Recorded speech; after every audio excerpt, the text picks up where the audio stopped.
Previous sum பார்த்துருக்கோம். If the circumference of the base of a conical wooden piece is 484 cm, then find its volume when its height is 105 cm. 486 cm அடிச்சுற்றில் உள்ள ஒரு மரக்கூம்பின் உயரம் 105 சென்டிமீட்டரில் கூம்பின் கன அளவு காண்கன்னு சொல்லியிருக்காங்க. பாருங்கள், ஒரு கூம்பு இப்படி இருக்குமா, இதில் ஹைட் கொடுத்துட்டாங்க ஹெச், ஓகேவா? ஓகே, அப்புறம் அடிச்சுற்றில் கொடுத்துருக்காங்க.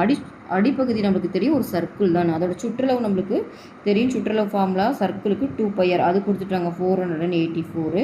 ஹெச்சும் கொடுத்துட்டாங்க 105. உங்களை என்ன கேட்குறாங்கன்னா, கன அளவு, கூம்போட கன அளவு ஃபார்முலா பார்த்தீங்கன்னா 1/3 πr²h. இப்போ நம்மளுக்கு ஆர் வேணுமா? இப்போ இந்த ரிலேஷன்லேருந்து ஆர் கண்டுபிடிச்சிக்கலாமா? 2 × 22/7 × r = 484. எனக்கு ஆர் தான் வேணும். அப்போ 484 × 7 / 2 × 22. 11 டேபிளில் கேன்சல் பண்ணிங்கன்னா இது 2 டைம், இது 44 டைம், ஓகேவா? திரும்ப 2 டேபிளில் கேன்சல் பண்ணால் இது 22 டைம், திரும்ப 2 டேபிளில் கேன்சல் பண்ணிங்கன்னா 11 டைம், அப்போ 77 வரும். இப்போ எனக்கு ஆரும் கிடச்சிருச்சு, ஹெச்சும் தெரியும். அவங்க கேட்குறது என்ன? 1/3, பையோட வேல்யூ 22/7, ஆரோட வேல்யூ 77, 7 × 77, ஹெச்சும் கொடுத்துருக்காங்க 105. இது சிம்பிளிஃபை பண்ணால் நம்மளுக்கு ஆன்சர் வந்துடும்.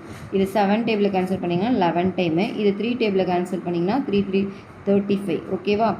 இதை மல்டிப்ளை பண்ணிங்கன்னா உங்களுக்கு இந்த ஆன்சர் கிடச்சிரும், ஓகேவா? 652,190, ஓகேவா? அதாவது 6,52,190, ஓகேவா? மல்டிப்ளை பண்ணி, இங்கே இடம் இல்லை, நீங்கள் மல்டிப்ளை பண்ணி பாருங்கள், இந்த ஆன்சர் கண்டிப்பாக வரும், ஓகேவா?